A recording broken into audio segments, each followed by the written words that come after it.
and welcome to Gaga Knits. My name's Anita and this is where I share my knitting, sewing and crochet and any crafty things I get up to. Really sorry already, there is a fly flying around the room. It's really annoying me, and I've shut all the windows to record, so there's no escape for this fly, so it's going to probably zoom around and annoy me and maybe you, so sorry about that.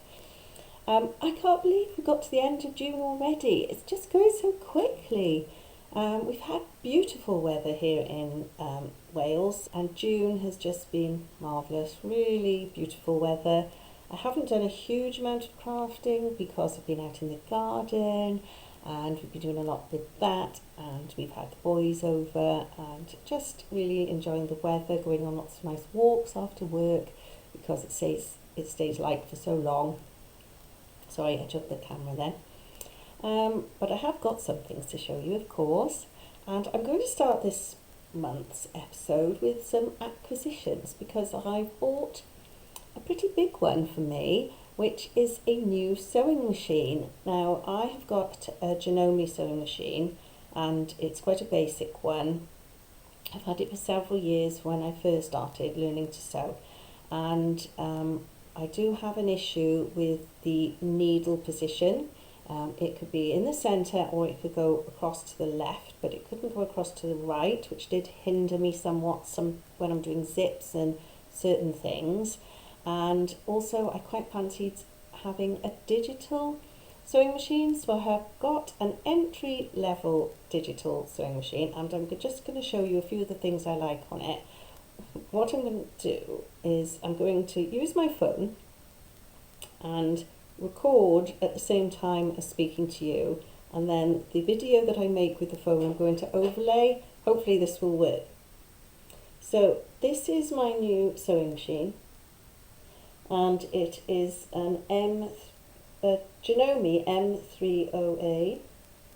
So it's a very basic digital sewing machine, so it only has this small screen here, and this is the stitch option, and it's got 30 different options. There's plenty enough for me, I didn't need any more than that.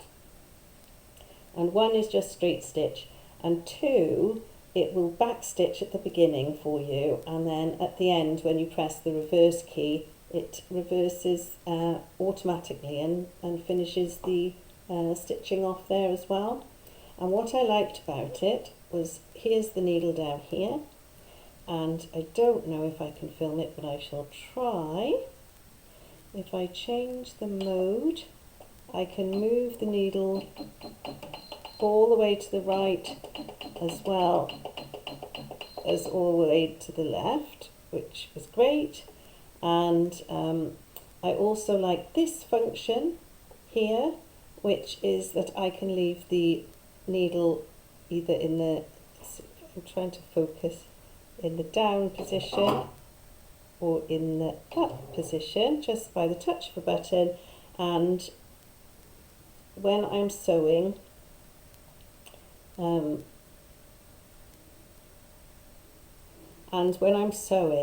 that means when it stops, when I stop stitching, it can leave the needle down in the fabric, which really helps if you're manipulating the material as you go along, because you're supposed to do that and I forget. And also we have this sliding scale here, which that is for the stitching to go as fast as possible, and this one slows it right down. So you can use the pedal, but you can also slow the speed of the stitching,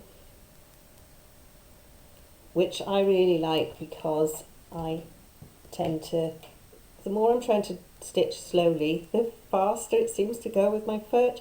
And also you can plug the power and the foot pedal in separately, which is good because you can use this machine without using the pedal. You can just press a button on the actual sewing machine. I did try that, but I didn't get on with it that well. I prefer to use the pedal and be able to use the sliding speed gauge. That worked for me. So I'm really pleased with that, and I have been working on a project to practice the sewing machine, and I have been making something else. And the other thing I have acquired is, well, it's not so much an acquisition, but I've joined a Patreon group. I don't know if anyone else has, but it's the Bobo Buns Sewing Club, run by Lisa, and she's got a YouTube channel as well, and I shall link that. And she's a vintage inspired sewing teacher based in Norwich. And my cousin has just moved to Norwich from Canada. So hi Nikki, because I know she watches. So I'm really excited about going to visit Nikki in Norwich, and also to meet up with Lisa and hopefully go to one of her in-person sewing classes. But until I can do that, she has got a Patreon group. I am in the Bunty group, which is the lowest tier. There are 3 tiers, but I thought I'd start with that first. And you get an exclusive pattern each month that she will talk you through and show you how to do the project. And also she will give you hints and tips on sewing and various things, teaching us about proper fit and all sorts of things every month. And she's really inspirational, and she's very excited about a Patreon. So the first one was in June, and we could make a corsage. Now she is known for her wearing her vintage, beautiful handmade vintage clothes, and she always has a corsage on. So I have made this one, and you wear them sort of here on your clothes. And I wouldn't wear this one, I think it's a little bit big, but I'm going to put it on my pin board in my sewing room when I have a sewing room. But until then, I'm going to put it up on a little, I've got a magnetic board, so I'm going to pin that in the corner, so I think it'll look really pretty. The board's white, and then I shall pin that to the top, and it will remind me of my very first Patreon project. So I made that with her, and I have also finally finished the socks I was showing you last month, and here they are, the retro socks. And I knit these to join in with a couple of lovely YouTubers who were doing some fundraising for Ukraine, for the Ukrainian people, to raise some money and to encourage us to buy some patterns of Ukrainian knitwear designers, or just even to knit a pair of socks in Ukrainian flag colours, just to show support, if we could, to raise some money as well, and to, well, not raise awareness, because we all know about what's going on, don't we?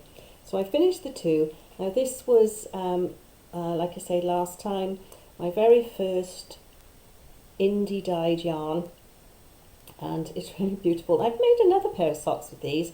I did make a shawl, like I said last time before, and then I undid it, and I have made a pair of socks, a different pair of socks, this pair of socks, and I've still got yarn left. I'm thinking I might make some mittens for the winter, and I might put this pattern on it because I really like this. And I told you all about this pattern last time. I did have some problems with it. I think it was in the translation into English left a bit to be desired, and some of the instructions were a bit lacking, shall we say, but I got there in the end, and I quite like the toe.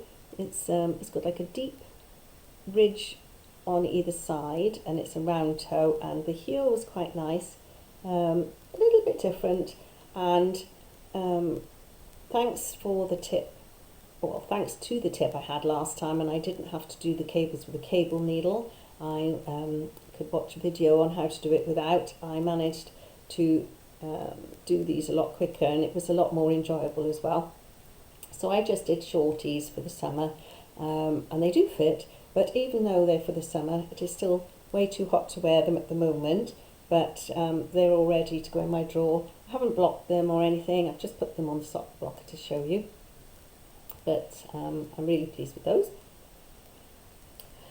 And that's the only knitting I've been doing. And then I've been more interested in sewing because the weather is so beautiful.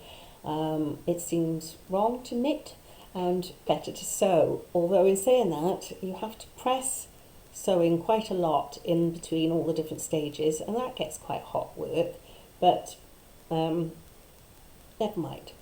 We just suffer for our art, don't we? So I had the sewing machine. I wanted to do a little practice and have a go at making something.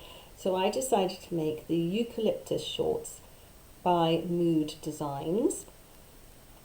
And I had quite a lot of trouble with these. It's a free pattern, so you download the PDF. And I think they're an American-based company, and I printed them off in work because they've got a super duper printer. And I always put the scale to 100%. When I came home and tried to stick the PDF together, I couldn't get the lines of the pattern pieces to line up properly. So I just tried everything, and I sort of fudged it, and I sewed a pair, and they were way too small for me. And then I put the zip in really badly. I watched a video on how you could sew the zip from the outside, and I didn't like that, the way it worked, but I wanted to try my new sewing machine. So anyway, I made them, and it was the first time I did French seams, and I quite enjoyed that. Thought it was really neat.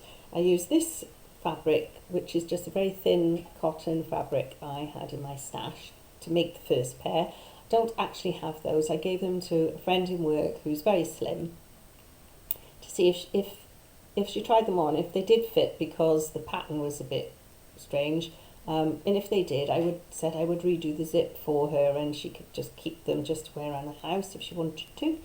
And then I tried to look online to see if I could find anything to help me with the PDF pattern.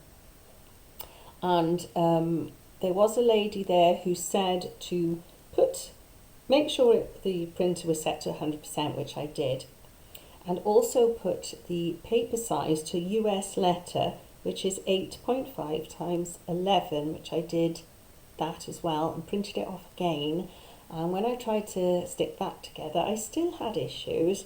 And what I was trying to do was, usually when I do a PDF and you have the A4 pieces of paper, there's always one side you have to trim to stick them together. And I think with this one, you didn't. You had to just line things up and sellotape them, and then where there was a bit of the pattern missing between the join, you just sort of pencil that in. I think that's what you have to do, because that's what I did anyway. Whether that's right or wrong, if anyone else has stuck together Mood PDF patterns and did it a different way, or know what I was doing wrong, please let me know. But that's what I did. And then I cut out a size 16 to 18, the size they said to do. And I sewed them up again. And I did do I did most of the pattern. I did with overlocked seams. I was just having a look, but the actual one seam that goes between the two legs, so this seam here, I did with the French seams. And then because I knew it was just a toile this time, I didn't bother with so much French seaming. And so I did them again. I really like them. They got the slash pockets and a nice deep waistband, and I think they're really nice, but they were too big. So what I've decided to do, and the zip is in the side. So I haven't bothered to sew the zip in completely properly because I knew they didn't fit, they were too big. And what I've decided to do is the side seams I have taken in to the size below, so the size 12 to 14, but I've left all the other seams as the 16 to 18, because if I adjust all the seams to a 12 to 14, I think it's going to be too small. Now I'm usually a size 12 in normal clothes, so I'm hoping that will fit. And also, because it's quite a thick waistband, the top of the waistband gaped, but the bottom sat quite well. So I have taken the size down on the two sides anyway. It was slightly too big, but it gaped more than the size was too big. So I've taken some of that out, and I've also taken a triangle of fabric out, which I think is 3 centimetres worth, in the middle, and then I'm going to have that done in the front and back on the sewing, the pattern pieces I've adjusted, and I'm going to sew them up again. And also I'm going to add 2 inches to the length to make them a bit longer for me, because I don't particularly like my legs. So there's quite a few alterations. I haven't done them yet. We are going on holiday in a couple of weeks' time, and I don't know if I'm going to have enough time to try and sew up another pair, but if I can, I will. And I will give you proper information, all the alterations and things I made when I've got a successful pair, because when I make the next pair, that'll be 3 pairs I've made. But if I get the fit right, I'll be happy. And that's what I'm trying to do now, is keep plugging away using the same pattern over and over again until I get the fit I want. And then I can make several in different fabrics, and I'll be happy then. I just want to make some clothes that actually fit and I feel comfortable in, and I think they look nice. So that's that project. And because I was a little bit disappointed because they were still too big, I decided to make another dress to take on my holidays.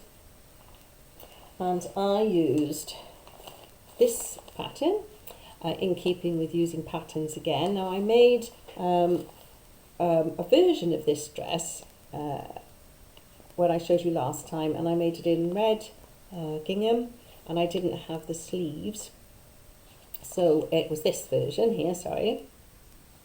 Now this time I am making, or I have made this version, but without the sleeves, and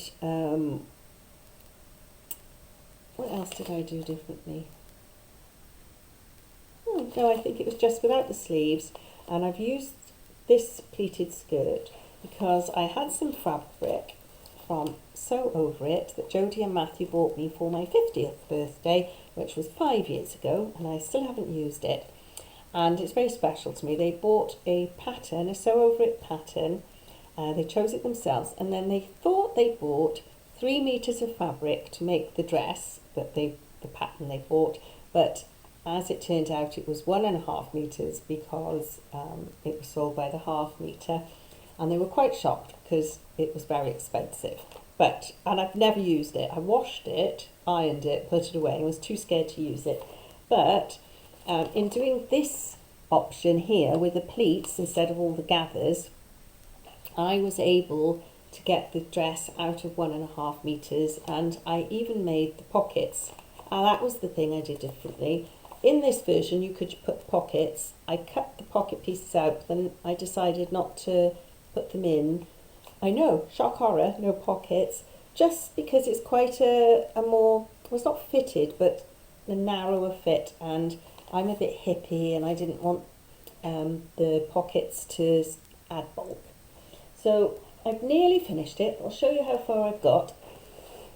Isn't it lovely? Tropical fabric, and obviously it would be really nice for my holidays. And in this I think I made the size 12, yes, and it's a nice fit. I don't really need to do any adjustments in the fit, although I have altered the pattern for next time, and I'm going to lower the neckline a little bit because it does feel a little bit high, and I haven't bound the armholes yet. You've got to bias bind those. And they do feel a little bit high because I have downsized from the last one I made. I was a bit concerned that on the pattern the neck and the arms did look a little bit high, and on other people's versions. So when I've done the bias binding and finished the armholes properly, I'll check to make sure I'm happy with how high they are, and if they do feel a little bit high, I will alter that on the pattern as well. And then this is the skirt where you've got 2 inverted pleats, one on either side, on the front and on the back. And then obviously you have the keyhole neckline, the same as the other dress I made, and I haven't done the button or the Rulu hoop, I don't know how you say that. And I still haven't got this bit 100% right, where you have to sew down the lining, and then you have to cut it. But I did one little stitch over that way in between, because last time I got so close I had to hand stitch where the stitches just came away. So there is a little bit of a pucker there, but I mean, it's so busy, the fabric, you can't see that. So it's nearly finished. I wanted to have it finished to show you, but at the same time I needed to record this.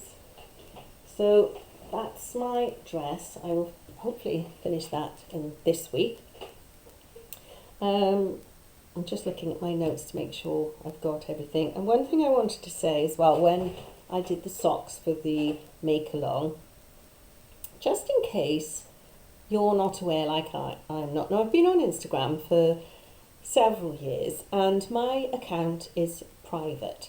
And my Instagram account is Anita, by the way. If anyone wants to follow me, if you can just put a request, and I just check to make sure that you are a crafty person, and maybe some of the people I know are following you already, and it's just a safety thing, because sometimes I put my grandchildren pictures of them, and I get a lot of requests from like weird men and things, or sales things, and I will just decline them. So that's the reason why I'm private. But if you want to join in any make-alongs or anything like that, and you've got a private account, it might just be me. I might be the only person who doesn't know this.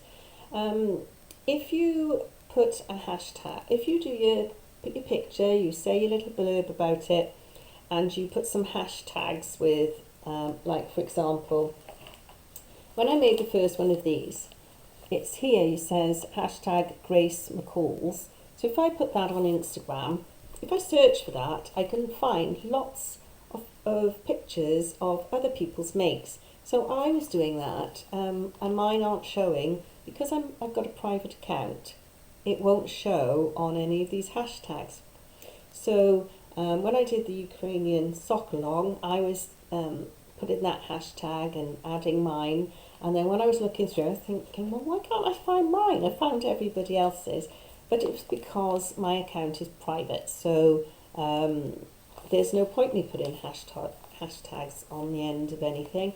I can put, tag people, sort of put at, and then put their Instagram name. I think then that means they can see that post regardless of whether they follow me or not. But unless the hashtag is following me, they won't see my photos. That's how I understand it anyway. So that was a little bit disappointing, because I've been happily hashtagging all the different things I've made and things like that, just for other people to see and to join along, and all pointless because you can't see them. So just an aside, if anyone else didn't know that, maybe like me. So that's everything I've been working on. I'm just going to turn my sewing machine off. Oh, sorry, jogged you again. Now, we are going away in a couple of weeks on a sunshine holiday abroad, and I want to take some makes with me. So I or some makes, I'm taking some makes because I'm taking some dresses, but I want to take some projects to do while I'm away, and I'm going to take some knitting, even though it's sunshine, but they're very small knitting things, because I'm going to, in my baby knitting bag, take my favourite baby pattern of the socks, baby socks by Kate Atherley. It's so tatty, this pattern now.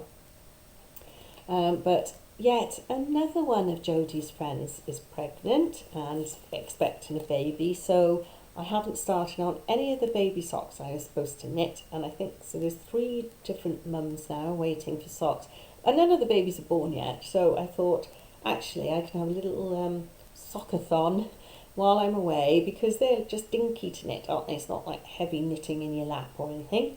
So I'm going to take those to knit. And in the mornings, Martin loves a lie-in, and I am not a lying-in type of person, so I think, oh, I could get up don't know if we've got a balcony. I don't know what the apartment's going to be like, but I can get up and sit quietly with a cup of tea and put a bit of knitting in. And the other project I'm going to take is one I've had for a long time and it's unfinished. And it was brought about by an envelope that my eldest grandson Harry made for me when it was my birthday many years ago, so he was quite young. He'd written in the card, but he'd drawn all over the back of the envelope and I just had to keep it.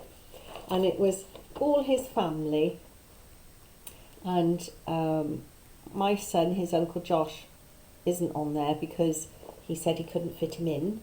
But we've even got Charlie, our dog, who's passed away now, sadly. But there we all are. And I just loved that. This is a photocopy of the envelope. I've still got the original envelope. But if you remember, I stenciled those images onto a piece of fabric. And I had started just stitching in black all the different people in the family, and I did it for a little while. I was enjoying it, and then as things happen, you just put them to one side and something else takes over. So I thought I'm going to take that as well because I'll enjoy stitching. I'll enjoy stitching Bumpy there, and I've started doing my head. There I am, Gaga. So that'll be fun. And Jack's just a little wee baby there. He's a lot bigger than that now. So anyway, I'm going to take that and I can do a bit of stitching maybe by the pool instead of knitting. And so they're the two projects I'm going to take away. As I say, we've been out in the garden quite a lot and I've been trying to take some photos of how pretty it's looking. When we bought this house about 10 years ago, the elderly couple who used to live here loved roses because there are rose bushes everywhere and they're beautiful. And we've been adding plants and things as well to ourselves, and we just really enjoy it outside. So I will try and put some pictures of the garden in at the end just for you to have a little look, because gardens are looking beautiful at the moment, aren't they? Until we get a hosepipe ban because it's so hot, but we haven't had that at the moment, so we're just enjoying all the plants and things blooming and looking beautiful and colourful and summery.